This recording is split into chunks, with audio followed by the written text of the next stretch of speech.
Welcome back, ballers. This is Jacqueline, and you're listening to Chesticles. I call it Chesticles because I got brass balls. Now, brass balls doesn't mean that I'm a hard ass all the time, or that I am looking to start a fight or anything like that. It just means that I have been known to say things that maybe other people might be thinking but not say. For example, a couple times in my job situations, I have had the brass balls to confront a manager or owner, boss person if I felt that they were wrong. Now, I do not recommend this, but it worked for me. And I have a couple of examples, but here's one I was just talking about the other day with my friend. And you tell me what you think, because I want to know what you would do. So it's Friday. It's payday. Now, I don't know about you, but I have my bills taken out of my checking account based on when I get paid. So, for example, if my car payment's due on, blah, blah, blah, I have it taken out because that's the day you get your direct deposit. I think most people do this because, at the time, and even now, unfortunately, there was a time when I didn't have to do this, but, it was paycheck to paycheck. Well, I worked with this great group of gals. We're still friends, actually. I don't know why I said gals. I don't usually say gals. I'm from Philly. But anyway, so I worked with this great group of friends. And it's payday. And we all start murmuring. Now, my bank in particular would do the direct deposit the day before. And some of the people I worked with, their paychecks would be deposited by, say, 8 a.m. or maybe 9 a.m. at the latest. But you pretty much have a feeling of when your paycheck's going to be coming in to your bank account, okay? And at this point, I had been at this job for a couple years, so there's no surprise. And so we're all talking, and I looked at my, account, and I noticed I didn't get my paycheck either. So all of us are in a frenzy, like none of us got paid, and nothing was said. Now, as a side note, there have been times when I have worked for new dentists that were just coming up and, really cash poor, who have said to me ahead of time, hey, listen, do you mind if I can pay you next week because, we're cash poor and blah, blah. I'm a very reasonable person. Of course you can pay me next week. I can trust you.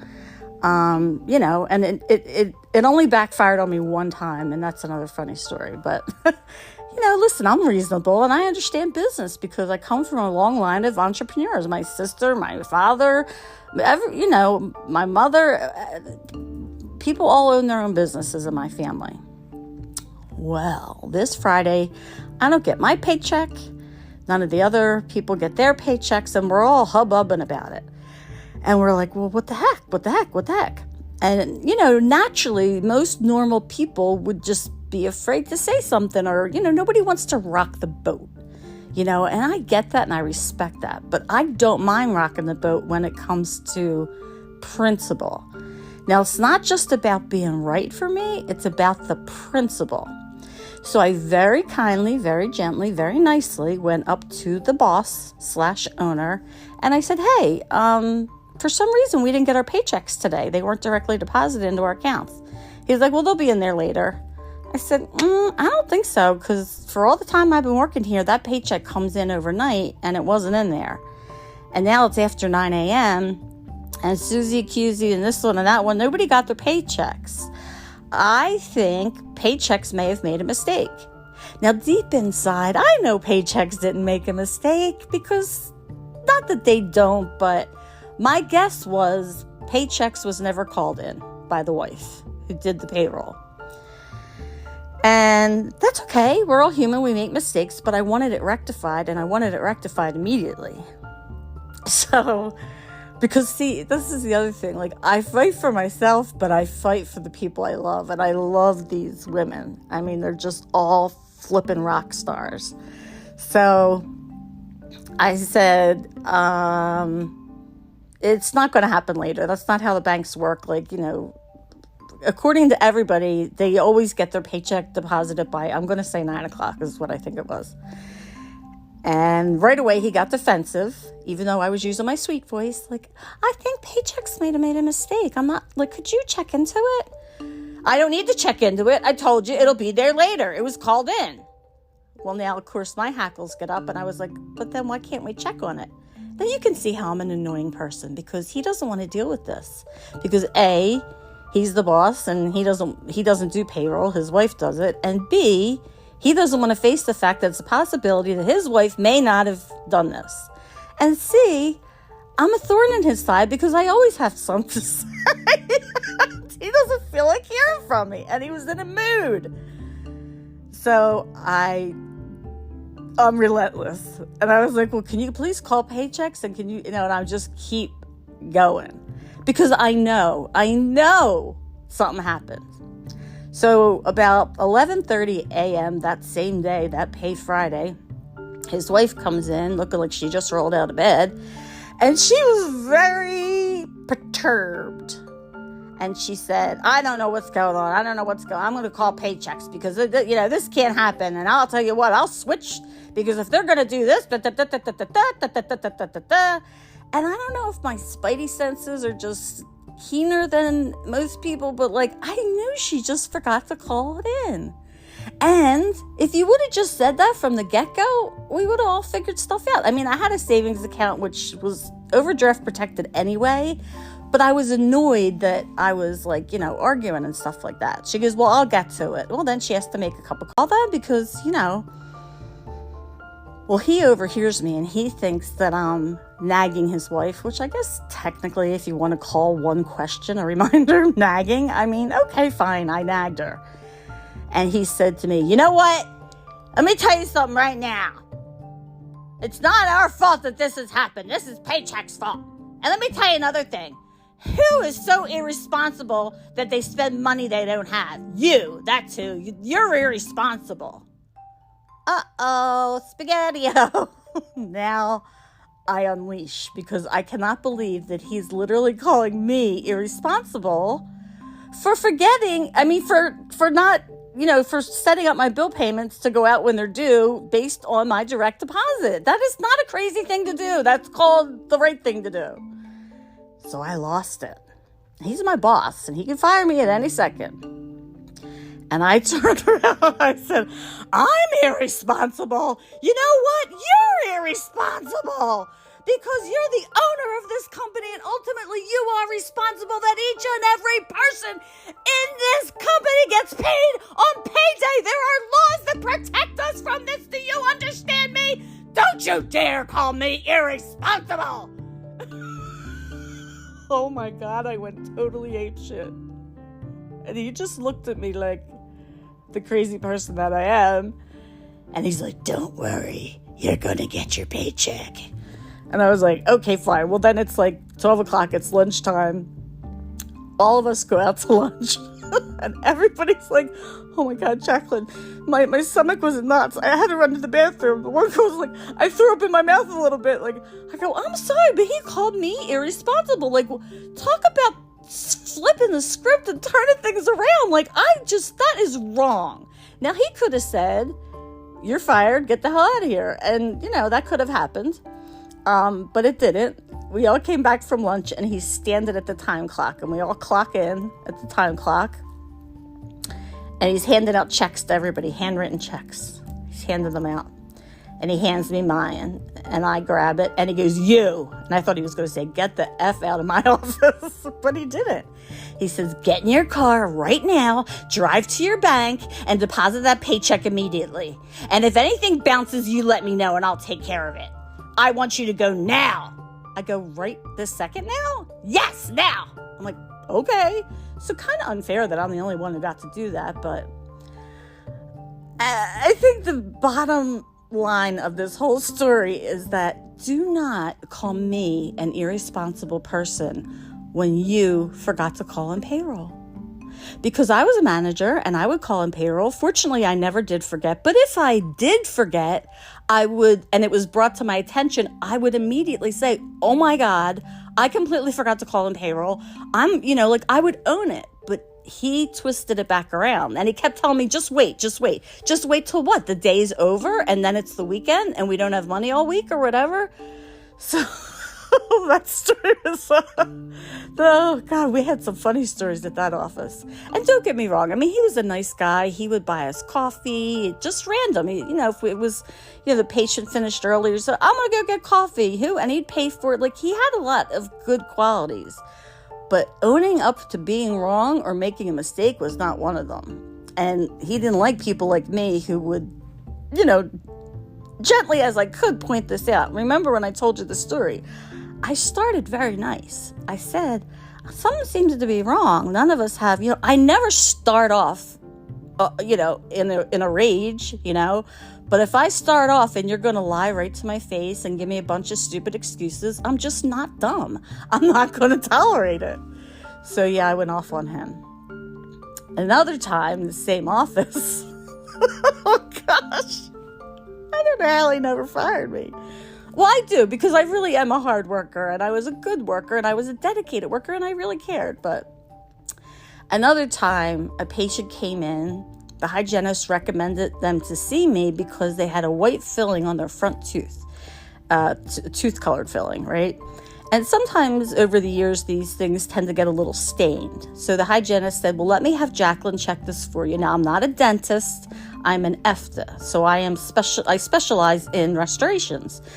Bondings, the temporary crowns, all that stuff. So she just put him in my schedule to have a quick looky-loo to see, is this really stained, because she couldn't get it off, and she's a great hygienist. So if she couldn't get it off, she was concerned that it might be decay. So she put him in my schedule for a quick looky-loo, and I said, well, I have special polishers that she doesn't have, because these are polishers just for fillings. So I said, let me try to see if I could polish it off. Well, 1, 2, 3, zippity-doo-dah day, I polish off the filling. Now, to me, that's a win-win for everybody. This filling was like, I think he said he fell when he was like 10 and he was 40. So 30 years old on that tooth, the first bond is always the strongest, and it looked good still. Whoever did it, kudos to them. So you really don't want to have to redo something that's been there that long if you don't have to. But things do break down, and it wasn't decayed, and it wasn't anything. So I polished it, smoothed it out. That's all it was. It just had a little tiny bit of stain on it. So then, because I'm not a doctor, the doctor has to check my work. So I go and I get him. I said, Joe Schmo's in the chair. Our hygienist referred him to me to make sure that this was not decay and stained. So I polished it. It absolutely was stained, but, of course, go in and see for yourself. So he goes in and he checks it out. He's like, yeah, it's just stained. Everything looks great now. Good. The guy is thrilled. And I'm happy that I did my job. But now I didn't make any money, did I? I think we did charge him for like a limited exam, something like that. I forget, to be honest with you. But my boss is seething, because I just lost money. Now, even he was only scheduled for like, I think a 20-minute slot. So it wasn't like, his whole day was blown apart. And he's like, let me tell you something. Don't you ever do that again. I said, do what again? He goes, cost me money. That's what. You don't get in there and make the decisions that what. And I said, well, I was scheduled with the patient from the hygienist who wanted me, the restorative specialist, to check to see, is this stain or is this cavity? I polished it. I said it was stained, but I wanted you to double check me because I'm not a dentist. And you're mad at what? What is it you're mad at? Well, I don't know. I said, well, then don't be mad at me because I did the right thing. And he goes, I want to talk to you right now downstairs. And he goes to take my shoulder and like pushes me to go towards the stairs. Well, again, remember, I don't start the fights. Damn, I'm going to finish it. I shove my shoulder back. I go, get your hands off of me. Are you out of your mind? Are you crazy? And he's like, I wasn't doing anything. I was helping you down the stairs. Yeah. I mean, I'm not saying the guy was trying to push me down the stairs, but he was aggravated with me. He was annoyed. And he was kind of shoving me towards the downstairs, which is where his office was, which is where he wanted to scream and holler at me where nobody could hear.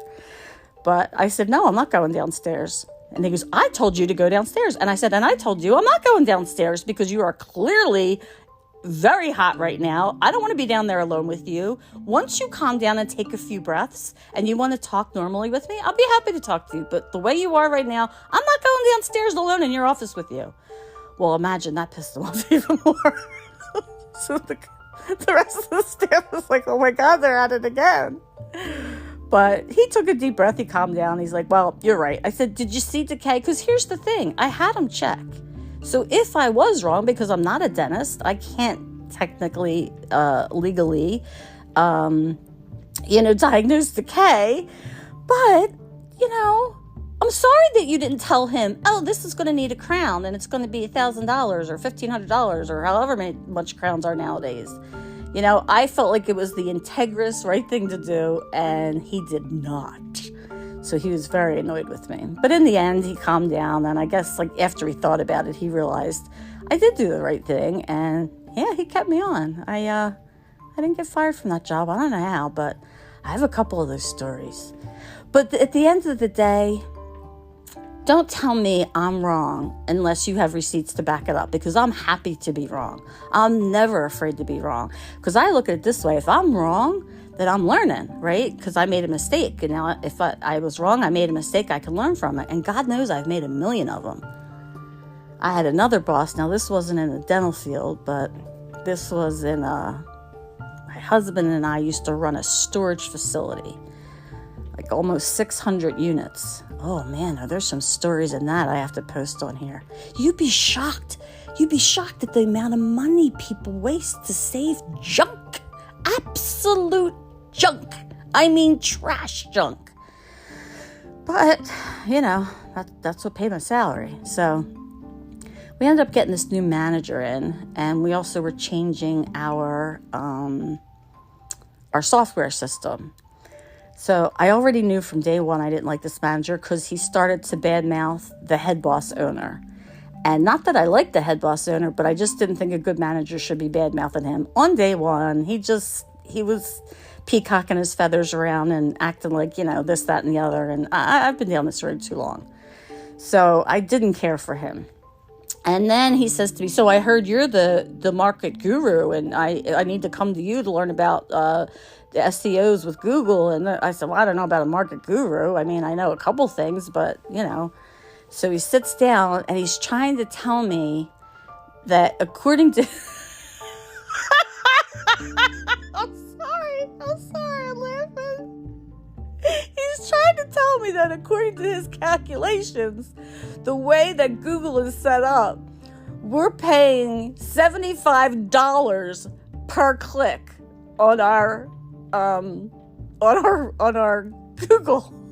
I said, no, it's not $75 a click. It could be $7.50, but it does change. It's random, and it's not set up by me. He couldn't understand.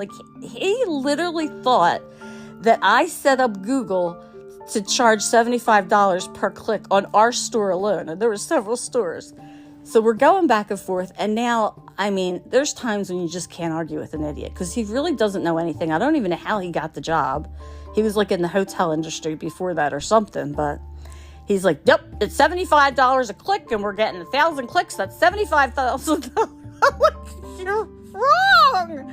You're wrong. That's not correct. I said, look, and I even pulled out the what we paid for Google, and he just didn't want to hear it. So he's going back and forth, but I didn't argue with him other than to tell him that he's incorrect and he's not looking at it the correct way, and he doesn't understand it, which he's already admitted. But I can't make him learn it. I can't force him to understand.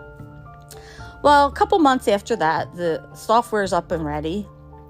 And we go to our, we had a meeting every 6 months. So we walk into the meeting, and as soon as we sit down, because it's my husband and I both, because we're both considered the same equal employee. As soon as we sit down, this joker says, well, looks like you failed your test for learning the software right away. That's the first thing he says to me. So I've had it with this guy. He's a moron. He doesn't know what he's talking about. He's throwing his weight around, and it's weight that he doesn't even carry because he doesn't know what he's talking about. I said, we did not fail. We both got 100 when we went through it. As a matter of fact, as I was getting trained on it, the woman that trained me, I was showing her, because she's a little bit older than me and she wasn't as computer savvy. Not that I'm computer savvy. If you're not sure about that, my right click episode will explain that to you. But I mean, I know my way around a computer a little bit, right? And so he's trying to tell us that we failed because the day we were supposed to take it, we canceled, and then we didn't schedule it for a week after that. And that was unacceptable and past the timeline. I said, and I waited for him to finish. Now I'm in the room with him, the guy he's replacing, who was the greatest manager, who was just, his eyes were gazed over. He's so over this job. And then the head boss from Texas that's coming in, the big guy. And his son, who's also being trained to eventually take over all the, whatever. So I said, number one, we did not fail at all. We both got 100. And I like I said, I even helped the woman who trained me to learn a couple of things. There's always different ways to do different things. And the more you do it, the more you learn. And I said, and number two, we did not cancel the first day. The first day that we were scheduled was canceled on us, because something came up. Another one of the stores was robbed, believe it or not. So they had to cancel, which, that's nobody's fault. They canceled. And the very next day, we were scheduled for our vacation. And we took our vacation for a full week. We were gone. And the first day when we came back, we were scheduled to do our new training, and everything. So there's no fault of ours here. And I didn't appreciate being told that I failed something that I didn't fail. Okay, that just did not sit right with me. And especially the minute we walk in. So, you both failed. Well, then he's like pressing my buttons. And my husband's saying, Jacqueline, stop it. Jacqueline, stop it. Now, my husband and I, which is why we're separated now, I'm sure, we don't see eye to eye when it comes to sticking up for yourself. Like, he'll just let somebody say whatever they want about him, do whatever they want, which maybe that's the better way. But my work ethic will not allow that. Like, don't tell me I failed something when I didn't fail it. And don't tell me that I set Google up, like I'm in charge of Google, right? Like, Google does what it wants, but we've never paid $75 a click. So anyway, that was another story. So yeah, so these are the brass ball items that I'm speaking of, which is why I like to call you guys ballers, because to me a baller is somebody who likes to play. Technically I know ballers are like people with loads of money and stuff like that, but I just mean like ballers, like people who ball, people who understand this, people who stand up for themselves. You're my listeners, you're my ballers. That's just how I came up with that. So I wanted to share those two crazy stories with you, and I have so many more from the corporate world. But yeah, believe it or not, I never got fired for my big mouth, but I did learn a lot, and I'm happy to be wrong, because that's a mistake I made and I can learn from it. But don't come at me and tell me I failed, or tell me, oh yeah, your paycheck's going to be there later in the day. We all know how banks work. Don't lie to me. Anyway, so now you've gotten to know a little bit more about me and my, craziness. And I am looking forward to the next episode, you guys. Thank you so much from the bottom of my heart for all of your listening and following and liking. I mean, really, it just does my heart good to just share these stories just for fun and have a good time with it, and know that you guys are enjoying them. I really appreciate the responses a lot. It means a lot to me. So have a great day, ballers, and we'll see you next episode. Bye.